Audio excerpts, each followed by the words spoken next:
550 page का आरोप पत्र, 20 गवाहों की गवाही से मिला न्याय।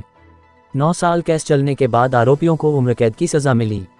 देवबंद के गांव थितकी में सनवर और आलमगीर के हत्यारों को आजीवन कारावास की सजा दिलाने में सबसे अहम प्रत्यक्षदर्शियों की गवाही रही।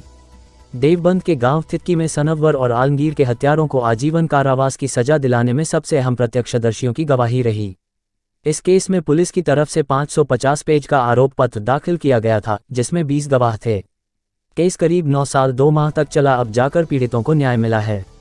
गवाहों में परिवार के सदस्यों के अलावा बाहरी लोग भी थे। खास बात यह रही कि एक भी गवाह अपने गवाही से मुकर नहीं है। केस शुरू होने से लेकर आखिर तक सभी अपनी गवाही पर अडिग रहे। मृतकों के चचेरे भाई और केस के वादी रहे मुकर्रम और हुसैन अहमद ने बताया कि 28 नवंबर 2014 को जब दोषियों ने उनके भाइयों की गोली मारकर हत्या की थी, उसके बाद परिवार पर दुखों का पहाड़ टूट पड़ा था। दोषियों ने एक मकान को कब्जाने की खातिर उनके भाइयों को मौत के घाट उतार दिया था। केस की अवधि के दौरान कई बार मन उदास भी हुआ, लेकिन हिम्मत नहीं हारी। अदालत पर पूरा भरोसा था। बुधवार को जब अदालत ने दोषियों को सजा सुनाई तो एक बार को उनकी आंखें नम हो गई। जब आलमगीर की हत्या हुई थी तब उसकी उम्र 40 वर्ष थी, जबकि सनवर 35 साल का था। आलमगीर के 5 और सनवर के 2 बच्चे हैं।